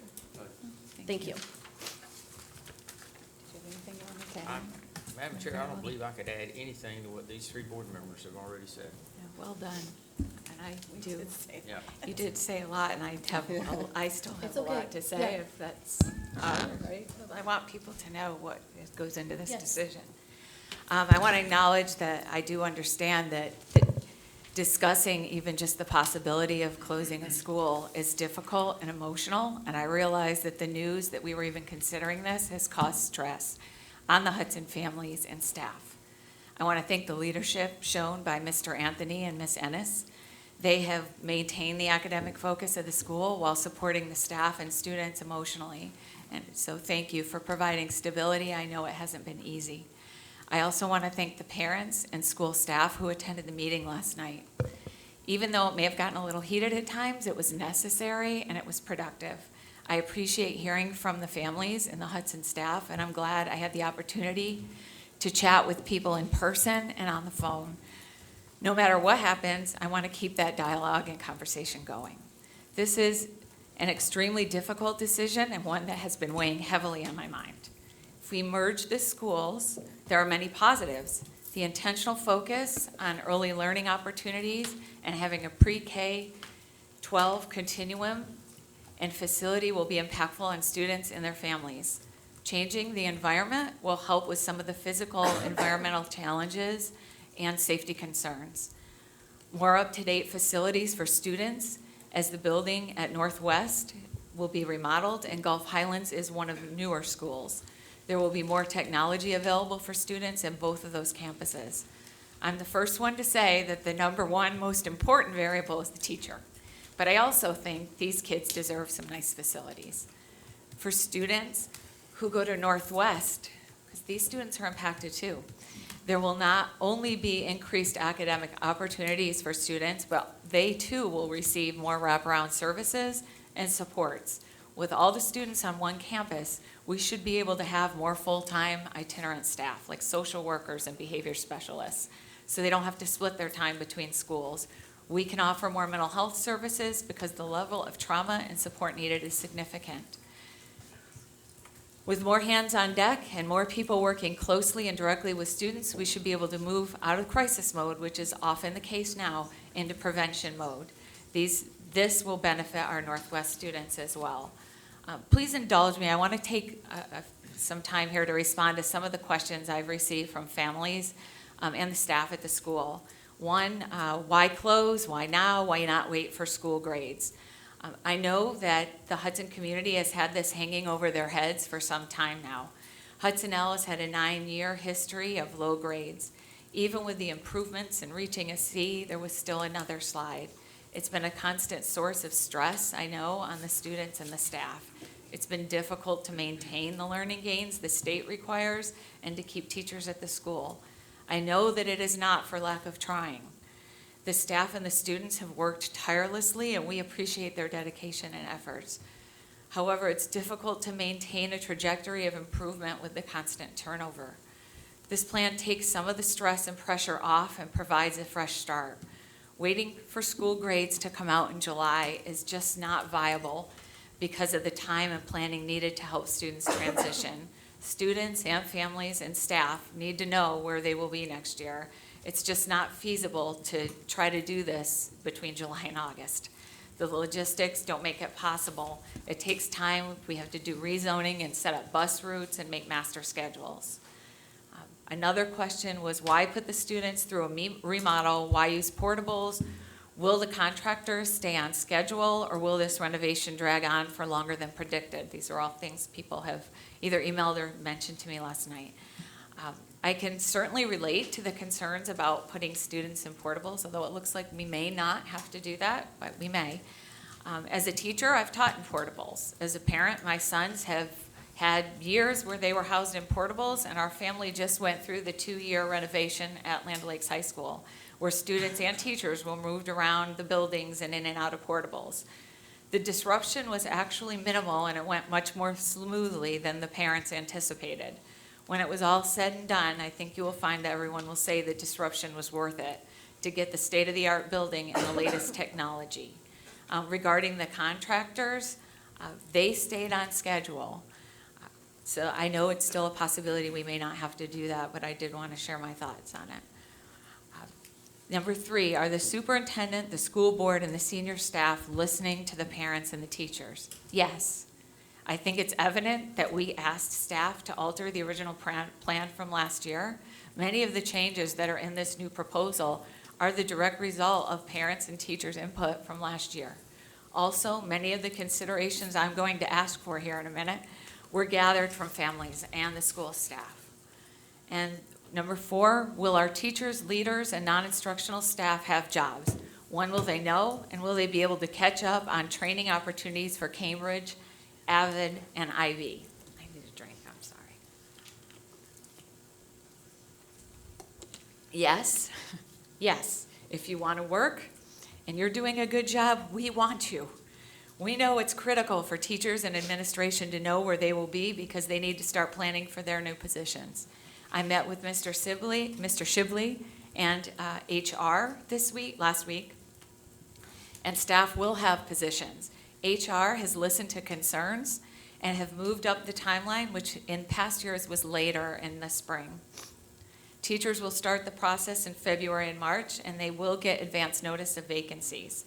This will vary by type of contract. I wasn't going to read out all the details, but I know that they do have a handout that's going to staff. Non-instructional can start applying earlier, but at the very least, the process will take place mid-May. I will leave the specifics to the HR staff, and they have assured me there will be good communication. And the last question was, what is the process for closing this school? The school-based staff needs some direction. So I'm not asking for an answer right this minute, but who will own this? And I did talk to Ms. Kuhn a little bit about this. For example, when I was there, the staff was boxing up the Christmas ornaments, and I heard someone say, what do we do with this? We might not even be here next year. I talked to Ms. Kuhn, and she said maintenance would be assisting with this and coordinating with the principals. For the teachers, it would be just the usual end of year packing up. But I want you to know that everything that you've reached out to us, we've listened, and we've asked staff for help, and they've answered our questions. Things I would like to see explored and taken into consideration if the board votes to move forward on this plan. Number 1, consider this like having a whole school IEP. I've talked with the Director of Student Support Services, and I think everything should be on the table for consideration, including differentiating supports for our students wherever they are, more people hands-on with students, including counselors, APs, instructional assistants, behavior specialists, social workers, et cetera, than are at similar size school. We may need to differentiate. To consider summer supports for both academic and emotional health. To consider extended school day, perhaps an extra hour. Almost every minute is dictated by the state, and we are trying to add in everything from social emotional learning and morning meetings to passing time for specials to recess and even saying the Pledge of Allegiance. So I would like us to consider that. Also, having navigators to help connect the families to the resources that will be available there. Number 2, develop a communication plan so we can have timely, factual communication with the families and the staff. This is critical. I would like district staff to support the school-based staff to help them with their communication. I would also like that staff provide us with regular updates as to the progress and status, including timelines as they're developed. I'm going to hand this to you so you don't have to. Number 3, I see a couple people taking notes. I'll give it to you. Number 3, include, and I talked to a parent last night and educator, and like Ms. Harding, I wanted to, and I had talked to the superintendent earlier today as well about including some parents on the transition team. Parents have questions that staff may not have thought of. Parents want to know about uniform policies, how the grades will be grouped in the schools. It's important to have parents at the table during these discussions and decisions.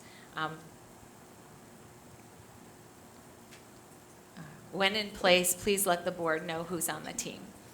I'd also like if you could share with us a realistic timeline for when we can start hiring and setting up contracts with providers, and when we think services will be available, if we'll be able to do it, or if it's going to take 1, 2, 3 years to set that up. I also had on here, consider looking at the naming of the Hudson Complex to honor all the schools.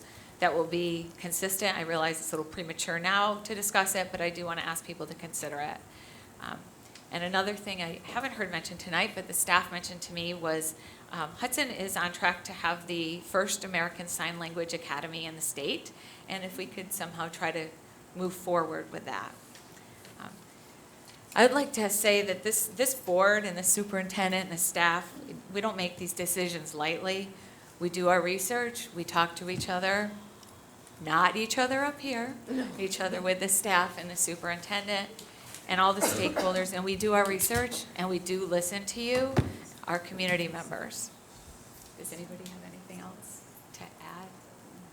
And I have one more list. I'm just going to give you different things people ask me to look into for services. So, all in favor? Aye. Aye. Opposed? Motion passes. We are moving on to individual board member reports. Ms. Harding. I have happy things. Before break, Mrs. Poe and I got to, I talked about this before break, but we got to go to a girls' empowerment group tea party. It was absolutely wonderful. I learned that you don't put your pinky up when you're drinking tea, okay? Yeah, I was excited, and they said, no, Ms. Harding. I said, okay. I do want to thank you, Mr. Dunn, for featuring it on Facebook, because a reporter from the Laker reached out to Mrs. Montoya, who's in charge of the club, and they're featuring her, and they're featuring the club in an upcoming edition of the Laker under the Chalk Talk section, so I thought that was really awesome. Also, before break, I got to attend Hudson Mrs. Elementary. Harding, may I interrupt you? Yeah. Because I don't think you said what school that was. Oh, that was at. Lakuchi Elementary. Sorry. Yeah, Thank you. that was awesome. I knew that, but I wanted Yeah. to make sure you were. Yeah, I love going there. I also got to attend Hudson Elementary's gingerbread concert put on by the kindergarten class. They did such a fabulous job. I couldn't even find a parking spot, and I came like 10 minutes early, so it was packed. And they were singing this cute little song, and then they got to build gingerbread houses with their families. It was really wonderful.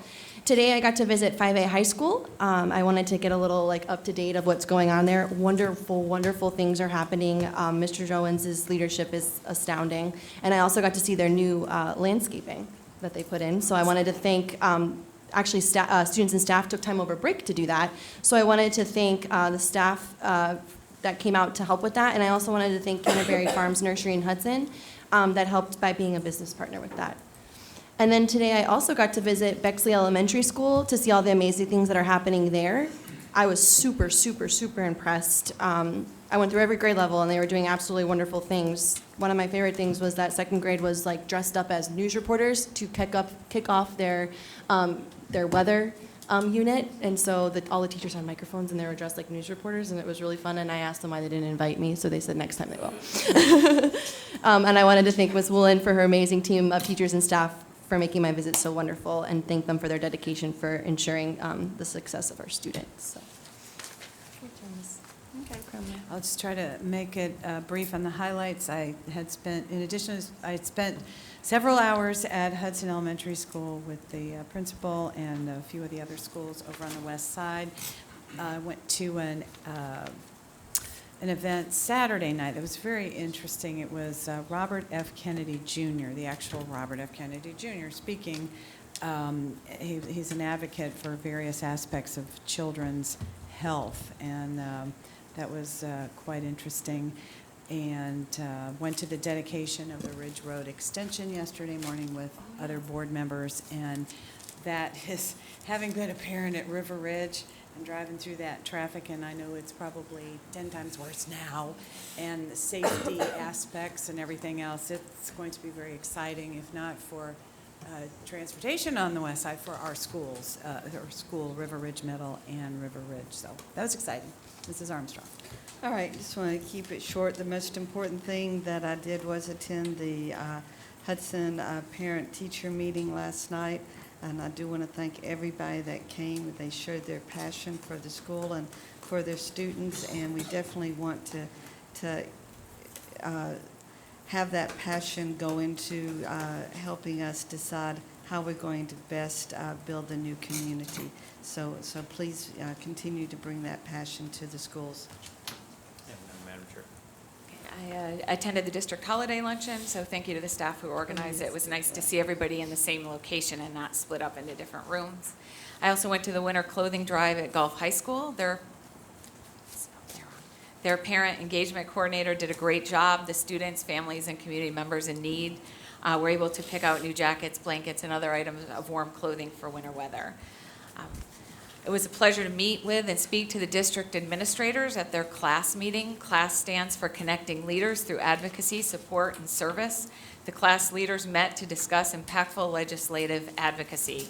Thank you to the participants and the organizers, Joanne Glenn and Wayne Birch. I feel the need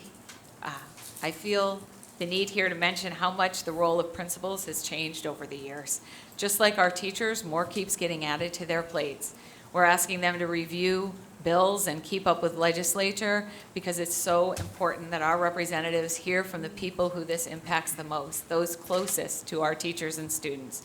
The principals also keep up with social media, which alone could be a job. So I just want to share that we appreciate all they do and acknowledge that their workload continues to grow. I attended Board of County Commissioners meeting with the superintendent to support Wiregrass Ranch High School Marching Band as they were recognized for their first place finish at the state level. So thank you to Chairman Mike Moore and the county commissioners for honoring our students. And thank you to Mr. Josh Hobbs, the band director, for the leadership and the hard work he and the students and their parents put in so that they could be a #1 band. I attended the 2020 State of the Region Community Luncheon at USF with many members of our staff, including Mr. Gadd and Mr. Browning and Dr. Moore. And I'm going to kind of skip through that so we can get through it. But a lot of interesting people and a round table. And it really seemed to they focused on one big takeaway was the importance of public transportation as a way to impact poverty and increase access to higher paying jobs. Kind of summarize what I was going to say here. I too attended the Ridge Road Extension, which is going to help our River Ridge middle and high school families. And I want to again thank our staff for all being there last night for the parent meeting at Hudson Elementary and for moving it up. Your attendance and support is appreciated. I want to follow up on the last meeting and say thank you. Even though we didn't have a lot of speakers tonight, I appreciate that the cards were updated as we asked, and there is contact information now on the comment cards, so thank you. And one thing I want the board to consider, and I'll have Peggy get you guys copies of this. I got a letter. I don't think it went to everybody. Did anyone else get a letter from Newspapers and Education? No. Okay, then it did just come to me. I'll have her get copies to you to look it over. They were writing the Tampa Bay Times asking us to recognize the mission of the Times in a proclamation celebrating Newspaper Education Week in 2020. It's in March, so I'll give it to Peggy and she can give it to you and then we can discuss it at another meeting. Okay. And I'm sorry. Go ahead. There's one important thing I forgot to talk about on the legislative end of this. First, we have a number of administrators, school administrators that are going up to Tallahassee. They left tonight. Yeah, they're there now. They're up there, and they'll be spending all day Wednesday and Thursday seeing the legislative process for education, going to some committees, but also meeting with legislators to express what goes on in Pasco County, what's great about us here, and how they can help improve education. So hopefully, as board members, we go up a lot, but it means a lot more when they hear it from people that are actually working in the schools. And on the school board side of it, we have our FSBA days next week. So I know we have 3 board members that will be going up on Wednesday and Thursday. to speak to our representatives and other legislators. So anything that you feel is important that we need to know, we need to take up there, please let us know. I have asked Mr. Birch to share some of the platform items that the administrators are going to be talking to the legislators about, so that we might want to consider using that when we go up on the district level. We also have the FSBA platform that we can also refer to. But I think we all have our issues that we feel are important that we need to address. Yep. But just wanted to point out those resources for platform items. Thank you. Thank you. Okay, are there any other new business from staff? Our Attorney Alfonso, do you have anything? I don't have anything. And we have no pink cards? Okay. Yes, the next school board meeting will be held on February 4th at 9:30 in the boardroom. I need a motion to adjourn. Meeting adjourned. Thank you.